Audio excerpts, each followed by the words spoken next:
എല്ലാവർക്കും നമസ്കാരം. Food and ക്രാഫ്റ്റിലേക്ക് സ്വാഗതം. അപ്പോൾ ഇന്ന് ഞാൻ വന്നിട്ടുള്ളത് എല്ലാവർക്കും മിക്സിയിൽ ഉണ്ടാക്കാൻ പറ്റിയിട്ടുള്ള നല്ല സിമ്പിളായിട്ടുള്ള ഒരു ഓറഞ്ച് കേക്കിൻ്റെ റെസിപ്പി ആയിട്ടാണ്. അപ്പോൾ ഓറഞ്ചൊക്കെ കിട്ടുന്ന ഒരു ടൈമാണല്ലോ ഇപ്പോൾ, അപ്പോൾ അത്ര വിലയൊന്നുമില്ല. അപ്പോൾ നമുക്ക് സിമ്പിളായിട്ട് ഓറഞ്ചിൻ്റെ ആ ഒരു ഫ്ലേവറിൽ കേക്ക് ഉണ്ടാക്കാൻ പറ്റും. അപ്പോൾ എല്ലാവരും ട്രൈ ചെയ്ത് നോക്കണം കേട്ടോ. നല്ല ഈസിയാണ്. അപ്പോൾ നിങ്ങൾക്ക് എല്ലാവർക്കും ചെയ്യാൻ വേണ്ടിയിട്ട് ഞാൻ മിക്സിയിലാണ് ചെയ്യുന്നത്. അപ്പോൾ ഓവനൊന്നും വേണ്ട, അതുപോലെ ബീറ്ററൊന്നും വേണ്ട. അപ്പോൾ എല്ലാവരും ട്രൈ ചെയ്ത് നോക്കിയിട്ട് അഭിപ്രായം പറയാൻ മറക്കരുത്. അപ്പോൾ ന്യൂ ഇയർ ഒക്കെ വരില്ലേ, അപ്പോൾ എന്തായാലും ഒന്ന് ട്രൈ ചെയ്ത് നോക്കൂ കേട്ടോ. ആദ്യം ഒരു പാത്രം എടുക്കുക, എന്നിട്ട് അതിലേക്ക് ഒരു അരിപ്പ വെച്ചിട്ട് അതിലേക്ക് നമുക്ക് ഒരു ഗ്ലാസ് അല്ലെങ്കിൽ ഒരു കപ്പ്, ഞാനൊരു 250 ml കപ്പാണ് എടുത്തിട്ടുള്ളത്. അപ്പോൾ ഒരു ആവറേജ് വലുപ്പമുള്ള ഗ്ലാസ് എടുത്താലും മതി. എന്നിട്ട് അത്രയും മൈദപ്പൊടി ഇതിലേക്ക് ഇട്ട് കൊടുക്കുക കേട്ടോ. ഇനി നമുക്ക് ഇതിലേക്ക് 1 ടീസ്പൂൺ ബേക്കിംഗ് പൗഡർ, അതുപോലെ 1/4 ടീസ്പൂൺ ബേക്കിംഗ് സോഡ, പിന്നെ 2 നുള്ളു ഉപ്പും ഇത്രയും കൂടി ചേർത്തിട്ട് നന്നായിട്ടൊന്ന് അരിച്ചെടുക്കണം. അപ്പോൾ 2 തവണയെങ്കിലും എന്തായാലും അരിക്കണം കേട്ടോ. അപ്പോഴേ നല്ലൊരു സോഫ്റ്റ് ആയിട്ടുള്ള കേക്ക് നമുക്ക് കിട്ടുള്ളൂ, മടി വിചാരിക്കാൻ പാടില്ല.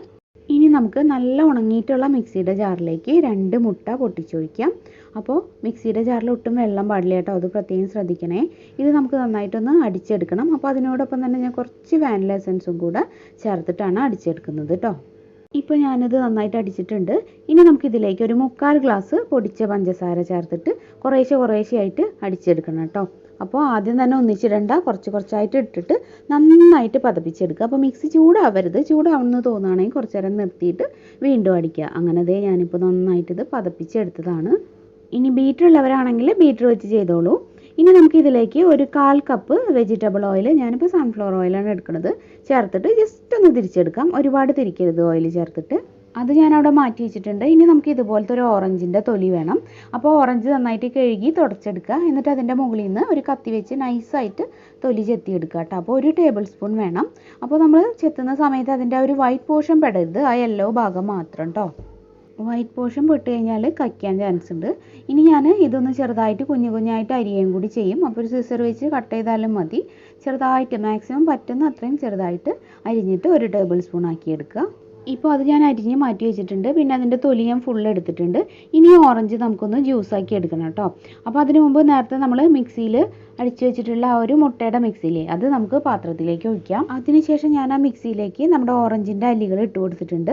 ഇത് ജസ്റ്റ് ഒന്ന് തിരിച്ചെടുക്കണം. അപ്പോൾ ഒരുപാട് തിരിച്ചു കഴിഞ്ഞാൽ അതിൻ്റെ ആ ഒരു കുരുകളൊക്കെ അരയാൻ ചാൻസ് ഉണ്ട്, കയ്പ്പ് വരും. ജസ്റ്റ് ഒന്ന് തിരിച്ചെടുക്കുക കേട്ടോ, ഒന്നിങ്ങനെ പൾസ് ചെയ്യില്ലേ അതുപോലെ. എന്നിട്ട് നമുക്ക് നന്നായിട്ട് പിഴിഞ്ഞിട്ട് ഇത്രയ്ക്കും ജ്യൂസാണ് എനിക്ക് കിട്ടിയിട്ടുള്ളത്. ഇനി നമുക്ക് ആ ഒരു മുട്ടയുടെ മിക്സിയിലേക്ക് നമ്മൾ അരിച്ച് മാറ്റി വെച്ചിട്ടുള്ള ഫ്ലോറ് കുറേശ്ശെയായിട്ട് ചേർത്ത് കൊടുക്കാം. എന്നിട്ട് പതുക്കെ ഒന്ന് ഇളക്കി കൊടുക്കുക കേട്ടോ. അപ്പോൾ ഇതിലേക്കാണ് നമ്മൾ ഓറഞ്ച് ജ്യൂസ് ചേർക്കുന്നത്. അപ്പോൾ ഓറഞ്ച് ജ്യൂസ് എടുക്കുന്ന സമയത്ത് കുരു അരയാൻ പാടില്ല, അത് പ്രത്യേകം ശ്രദ്ധിക്കണം. കയ്പ്പ് വരും, അത് മറക്കരുത് കേട്ടോ. അപ്പോൾ കേക്കൊക്കെ കയ്പ്പാവേ, അതുകൊണ്ടാണ് ഞാൻ പ്രത്യേകം വീണ്ടും പറയുന്നത്. അപ്പോൾ അത് ശ്രദ്ധിക്കണം. ഇനി നമുക്ക് ഇതിലേക്ക് പാലിന് പകരം ഞാൻ ഓറഞ്ച് ജ്യൂസ് ചേർത്ത് കൊടുത്തിട്ട് മിക്സ് ചെയ്യാണ്. അപ്പോൾ ഇടയ്ക്കിടയ്ക്ക് കട്ടിയാവുന്നതിനനുസരിച്ചിട്ട് ചേർത്ത് കൊടുക്കുക. ഇനി ഓറഞ്ച് കളറിന് വേണ്ടി ഞാൻ യെല്ലോവും പിന്നെ റെഡും കൂടെ ഒരു ലേശം ചേർക്കുന്നുണ്ട്. എൻ്റെ കയ്യിൽ ഓറഞ്ച് കറക്റ്റായിട്ടില്ല, അതുകൊണ്ടാണ് കേട്ടോ. അപ്പോൾ നിങ്ങൾക്ക് ഓറഞ്ച് കളർ ചേർക്കണമെങ്കിൽ ചേർക്കാം, അതല്ലെങ്കിൽ ഒരു കളറും ചേർത്തില്ലെങ്കിൽ കുഴപ്പമൊന്നുമില്ല. ടേസ്റ്റ് ഓറഞ്ചിൻ്റെ ഉണ്ടാവും, കളർ അത്ര ഉണ്ടാവില്ല എന്നേ ഉള്ളൂ. അപ്പോൾ വീണ്ടും ഞാൻ പൊടിയിട്ട് കൊടുത്തിട്ട് ഇളക്കുകയാണ്. അപ്പോൾ കട്ട് ചെയ്യുമ്പോൾ ഓറഞ്ച് ജ്യൂസ് ചേർക്കുക. പിന്നെ നമ്മൾ നേരത്തെ അരിഞ്ഞു വെച്ചിട്ടുള്ള ഓറഞ്ചിൻ്റെ തൊലിയില്ലേ, അത് ചെറുതായി അരിഞ്ഞത് ഇതിലേക്ക് ഇട്ട് കൊടുക്കുക കേട്ടോ. അപ്പോൾ എത്രത്തോളം നിങ്ങൾക്ക് ആ ഒരു സ്മെല്ല് വേണമെങ്കിൽ അതിനനുസരിച്ച് ചേർത്താൽ മതി. ഒരു ടേബിൾ സ്പൂണൊക്കെ വരെ ചേർക്കാം. എന്നിട്ട് ഇടയിൽ ആ ഒരു ജ്യൂസും കൂടെ ചേർത്ത് ആ ഒരു ബാറ്റർ കറക്റ്റാക്കി എടുക്കുക. അപ്പോൾ ഓറഞ്ച് ജ്യൂസ് ഒരു 1/4 കപ്പൊക്കെ മതിയാവും. അപ്പോൾ നമുക്ക് കറക്റ്റ് ആ ഒരു കൺസിസ്റ്റൻസി കിട്ടും കേട്ടോ. ഓവർ മിക്സ് ചെയ്യരുത്. പാകത്തിനായി കഴിഞ്ഞാൽ മിക്സിങ് നിർത്തിയിട്ട് ഇത് നമുക്ക് നമ്മുടെ പാത്രത്തിലേക്ക് ഒഴിക്കാം. ഞാനപ്പോൾ ഒരു സ്റ്റീലിൻ്റെ പാത്രം ചെറുതായിട്ടൊന്ന് ഓയിലൊക്കെ തടവി ബട്ടർ പേപ്പർ ഇട്ട് കൊടുത്ത് വെച്ചിട്ടുണ്ട്. അപ്പോൾ ഓവറായിട്ട് ഓയിൽ തടവി കഴിഞ്ഞാൽ കേക്ക് മൊരിഞ്ഞു പോവും. അതുകൊണ്ട് ചെറുതായിട്ട് മാത്രമേ ഓയിൽ തടവാൻ പാടുള്ളൂ കേട്ടോ. എന്നിട്ട് നമുക്ക് ഇത് ഫുള്ളായിട്ട് ഇതിലേക്ക് ഒഴിച്ചു കൊടുക്കാം. ഇനി ഞാൻ ജസ്റ്റ് ഒന്ന് ടാപ്പ് ചെയ്തിട്ട് ഒരു സ്ക്യൂർ വെച്ചിട്ട്, ഞാനിപ്പോൾ ടൂത്ത് പിക്കാണ് എടുത്തിട്ടുള്ളത്, ജസ്റ്റ് ഒന്ന് ഇങ്ങനെ ഇളക്കി കൊടുക്കുന്നുണ്ട്. എയർ ബബിൾസ് ഉണ്ടെങ്കിൽ പോകാനാണ്. അപ്പോഴേക്കും നമ്മൾ ഏത് പാത്രത്തിലാണോ കേക്ക് ബേക്ക് ചെയ്യണമെന്ന് വെച്ചാൽ അതൊക്കെ ചൂടാക്കി ഉള്ളിലൊരു തട്ടൊക്കെ ഇട്ട് മൂടി വെച്ചിട്ട് 5 മിനിറ്റ് പ്രീ ഹീറ്റ് ചെയ്ത് ശരിയാക്കി വെച്ചിട്ടുണ്ടാവണം. അപ്പോൾ ഞാൻ എൻ്റെ ചീനച്ചട്ടിയാണ് എടുത്തിട്ടുള്ളത്. അപ്പോൾ ഏതെങ്കിലും ഒരുവിധം കട്ടിയുള്ള പാത്രം എടുക്കാൻ നോക്കുക, അല്ലെങ്കിൽ നോൺ സ്റ്റിക്ക് പാനോ കുക്കറോ എന്തായാലും മതി.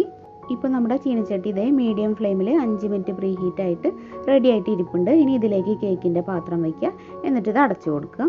ഇനി ആദ്യത്തെ ഒരു 5 മിനിറ്റ് മീഡിയം ഫ്ലെയിമിലും പിന്നെ ലോ ഫ്ലെയിമിലും വെച്ചിട്ട് ബേക്ക് ചെയ്താൽ മതി. ഒരു 25-30 മിനിറ്റിൽ ഈ ഒരു കേക്ക് വെന്ത് കിട്ടും. നമ്മുടെ കേക്ക് നല്ല സോഫ്റ്റായിട്ട് പൊന്തിയൊക്കെ വന്നിട്ടുണ്ട്. ഇനി നമുക്കിത് എടുത്തു മാറ്റാം. അപ്പോൾ ദേ നമ്മുടെ കേക്കിനെ ഞാൻ പുറത്തെടുത്തിട്ടുണ്ട്. കണ്ടില്ലേ, നല്ല സൂപ്പറായിട്ട് പൊന്തി നല്ല ടെക്സ്ചറിൽ തന്നെ നമുക്ക് നമ്മുടെ കേക്ക് കിട്ടിയിട്ടുണ്ട്. നല്ല സോഫ്റ്റുമാണ്, കഴിക്കാനും നല്ല ടേസ്റ്റാണ് കേട്ടോ. ഇതിൽ നമുക്ക് മെയിനായിട്ട് ആ ഒരു ഓറഞ്ചിൻ്റെ ടേസ്റ്റാണ് വരിക. നമ്മൾ ഓറഞ്ചിൻ്റെ തൊലി ഗ്രേറ്റ് ചെയ്ത് ചേർത്തിട്ടില്ലേ, അതുകൊണ്ടാണ് ആ ഒരു ഫ്ലേവർ കറക്റ്റ് വരുന്നത്. കണ്ടില്ലേ, ഇതിൻ്റെ ആ ഒരു സോഫ്റ്റ്നെസ്, ഇതിൻ്റെ ഒരു ടെക്സ്ചറും ഒക്കെ കണ്ടു കഴിഞ്ഞാൽ മിക്സിയിൽ ചെയ്തതാണെന്ന് തോന്നിയില്ല. ബീറ്ററൊക്കെ വെച്ച് ചെയ്യുന്ന അതേ രീതിയിൽ തന്നെ വന്നിട്ടുണ്ട്. അപ്പോൾ എല്ലാവരും ഇത് ട്രൈ ചെയ്ത് നോക്കണം. മിക്സി വെച്ചിട്ടായതുകൊണ്ട് എല്ലാവർക്കും ട്രൈ ചെയ്യാൻ പറ്റുമെന്ന് വിചാരിക്കുന്നു. ന്യൂ ഇയറിന് നിങ്ങൾ എല്ലാവരും ഉണ്ടാക്കി നോക്കുക. അപ്പോൾ ക്രീമൊക്കെ വെച്ച് ഫ്രോസ്റ്റ് ചെയ്യണം എന്നുള്ളവർക്ക് അങ്ങനെയും ചെയ്യാം. ഇതിൻ്റെ ഉള്ളിലൊക്കെ കണ്ടില്ലേ, ഇങ്ങനെ വലിയ എയർ ഹോൾസ് ഒന്നും വരാണ്ട് നല്ല സൂപ്പറായിട്ട് തന്നെ വന്നിട്ടുണ്ട്. അപ്പോൾ എല്ലാവരും ഇത് എന്തായാലും ട്രൈ ചെയ്ത് നോക്കണം. എന്നിട്ട് പിക്ചേഴ്സൊക്കെ എനിക്ക് അയച്ചു തരണം. പിന്നെ നമ്മുടെ റെഡ് വെൽവെറ്റ് കേക്കിൻ്റെ റെസിപ്പി ഞാൻ കുറച്ച് ദിവസം മുമ്പ് ചെയ്തിട്ടുണ്ടായിരുന്നു. ചാനലിൽ ഒന്ന് നോക്കിക്കഴിഞ്ഞാൽ നിങ്ങൾക്ക് കാണാൻ പറ്റും. അപ്പോൾ അത് താല്പര്യമുള്ളവർക്ക് അത് നോക്കാം. അപ്പോൾ ഇന്നത്തെ വീഡിയോയിൽ ഇത്രയ്ക്കൊക്കെ പറയാനുള്ളൂ. ഈ ഒരു റെസിപ്പി നിങ്ങൾക്ക് എല്ലാവർക്കും ഇഷ്ടമായെന്ന് വിചാരിക്കുന്നു. വീഡിയോ ഇഷ്ടമായാൽ എന്തായാലും ഇതിന് ലൈക്ക് തരണം. ഇത് നിങ്ങളുടെ ഫ്രണ്ട്സും റിലേറ്റീവ്സും ഒക്കെ ആയിട്ടൊന്ന് ഷെയർ ചെയ്യണം. അതുപോലെ പുതുതായിട്ട് ആരെങ്കിലും നമ്മുടെ ചാനൽ ഇപ്പോൾ കാണുന്നുണ്ടെങ്കിൽ ഒന്ന് സബ്സ്ക്രൈബ് ചെയ്തിട്ട് നമ്മുടെ ഫാമിലിയിൽ ജോയിൻ ചെയ്യുക കേട്ടോ. സബ്സ്ക്രൈബ് ചെയ്യുമ്പോൾ ബെല്ലൈക്കൺ ക്ലിക്ക് ചെയ്യുക, ഓൾ എന്നുള്ളൊരു ഓപ്ഷനും എനേബിൾ ആക്കുക. അപ്പോൾ നോട്ടിഫിക്കേഷൻസ് ഒക്കെ കറക്റ്റായിട്ട് കിട്ടും. പിന്നെ ഇതുപോലെ ഞാൻ ഒരുപാട് വെറൈറ്റി ആയിട്ടുള്ള കേക്ക്സ് ചെയ്തിട്ടുണ്ട് ഓൾറെഡി. അപ്പോൾ നിങ്ങൾക്ക് കേക്ക് റെസിപ്പീസ് ഇഷ്ടമാണെങ്കിൽ നമ്മുടെ ചാനലിൽ ഒന്ന് കയറി നോക്കിയാൽ മതി. അല്ലെങ്കിൽ പ്രാർത്ഥനാസ് ഫുഡ് ആൻഡ് ക്രാഫ്റ്റ് കേക്ക്സ് ഒന്ന് ടൈപ്പ് ചെയ്ത് സെർച്ച് ചെയ്താലും മതി. അപ്പോൾ നമ്മുടെ റെസിപ്പീസൊക്കെ കാണാം. എൻ്റെ കേക്ക് റെസിപ്പീസ് ഇഷ്ടമുള്ളവർ എല്ലാവരും അത് കണ്ടു നോക്കുക കേട്ടോ. ഒരുപാട് പേര് എൻ്റെ അടുത്ത് പറഞ്ഞിട്ടുണ്ട് ആദ്യമായിട്ട് കേക്ക് ഉണ്ടാക്കിയിട്ട് നന്നായി വന്നു എന്നൊക്കെ. അപ്പോൾ നിങ്ങൾക്കും ഇതുവരെ ട്രൈ ചെയ്തിട്ടില്ലെങ്കിൽ ട്രൈ ചെയ്ത് നോക്കുക, നന്നായിട്ട് തന്നെ കിട്ടും.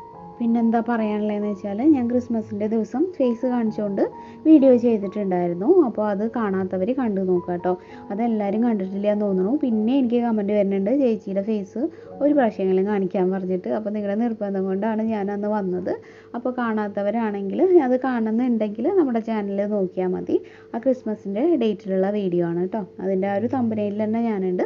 അപ്പോൾ കണ്ടുപിടിക്കാനൊന്നും ബുദ്ധിമുട്ടില്ല. അപ്പോൾ എല്ലാവരും അത് കണ്ടു നോക്കിയിട്ട് അഭിപ്രായം പറയാം കേട്ടോ. അതിലെന്നോട് ഒരുപാട് പേര് നല്ല നല്ല കമൻറ്റ്സ് ഇട്ടിട്ടുണ്ടായിരുന്നു. അതിനൊക്കെ ഞാൻ ഇപ്പോഴും നന്ദി പറയാണ് കേട്ടോ. ഇത്രയ്ക്ക് സ്നേഹം നിങ്ങൾക്ക് എന്നോടുണ്ടെന്ന് എനിക്കത് വായിച്ചപ്പോഴാണ് മനസ്സിലായത്. എന്തായാലും ഒരുപാട് നന്ദി. അപ്പോൾ ക്രിസ്മസൊക്കെ കഴിഞ്ഞില്ലേ, ഇനി നമുക്ക് ന്യൂ ഇയർ ആണ്. അപ്പോൾ ഈ ഒരു വർഷം നമുക്ക് കൊറോണ കാരണം ഒരുപാട് സങ്കടങ്ങളൊക്കെ ഉണ്ടായിട്ടുണ്ട്. അപ്പോൾ അതൊക്കെ മറന്നിട്ട് ഒരു പുതിയ വർഷം എല്ലാ പ്രശ്നങ്ങളും തീരും എന്നുള്ള പ്രതീക്ഷയോടുകൂടി നമുക്ക് തുടങ്ങാം. നമ്മുടെയൊക്കെ സ്വപ്നത്തിൽ പോലും ഇല്ലാത്ത കാര്യങ്ങളാണ് ഈ ഒരു ലോക്ക്ഡൗൺ, അതുപോലെ തന്നെ വീട്ടിലുള്ള ഈ ഇരിപ്പ് എല്ലാം തന്നെ. അപ്പോൾ എന്തായാലും അതൊക്കെ മാറിയിട്ട് ഒരു നല്ല വർഷമാവട്ടെ ഈ ഒരു 2021 നമുക്ക് ദൈവത്തിനോട് പ്രാർത്ഥിക്കാം. അത്രയല്ലേ നമുക്കും ചെയ്യാൻ പറ്റുള്ളൂ. അപ്പോൾ എല്ലാവർക്കും ഞാനൊരു നല്ല ഹാപ്പി ന്യൂ ഇയർ നേരെയാണ് കേട്ടോ, എൻ്റെ വകയും എൻ്റെ ഫാമിലിയുടെ വകയും. അപ്പോൾ ഇനി നാളെ വരാം മറ്റൊരു നല്ല വീഡിയോ ആയിട്ട്. അതുവരെ എല്ലാവർക്കും നന്ദി. Keep watching, keep supporting. Thank you.